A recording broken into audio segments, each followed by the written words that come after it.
மனத்தெளிவுள்ளவனாயிரு. நீயோ எல்லாவற்றிலும் மனத்தெளிவுள்ளவனாயிரு. தீங்கனுபவி, சுவிசேஷகனுடைய வேலையை செய், உன் ஊழியத்தை நிறைவேற்று. 2 தீமோத்தேயு 4:5. நான் உனக்கு பயமுள்ள ஆவியை கொடுக்கவில்லை, மாறாக பலமும் அன்பும் தெளிந்த புத்தியும் உள்ள ஆவியையே கொடுத்திருக்கிறேன்.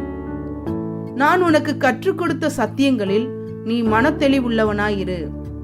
எந்த விதமான தவறான உபதேசங்களும் உன்னை குழப்புவதற்கு இடம் கொடாதே. என்னுடைய இரத்தத்தினாலும் என் மாறாத கிருபையினாலும் நீ ரட்சிக்கப்பட்டாய். ஆனாலும் நீ பரிசுத்தமாக வாழ அதற்கேற்ற விலைக்கிரயத்தை செலுத்த வேண்டும்.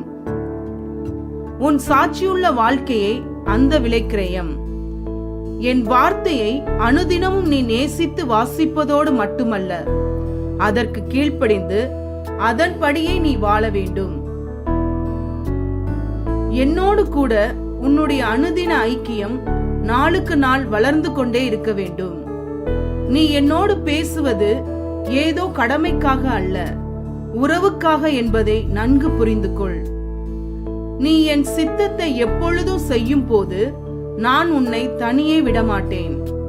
என்னை தேடி வருகிறவர்களுக்கு துன்பங்கள் இல்லை என்று நினைத்து விடாதே. உலகத்திலே உங்களுக்கு உபத்திரவம் உண்டு, ஆனாலும் திடன் கொள்ளுங்கள், நான் உலகத்தை ஜெயித்தேன் என்ற வார்த்தையை உன் நினைவில் வைத்துக்கொள்.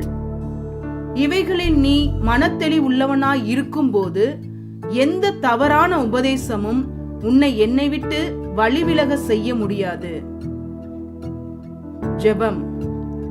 பரிசுத்த பிதாவே, நீ எனக்கு கற்றுக் கொடுத்த சத்தியங்களில் நான் நாள்தோறும் மனத்தெளிவுள்ளவனாய் நிலைத்திருக்க கிருபை தாரும்.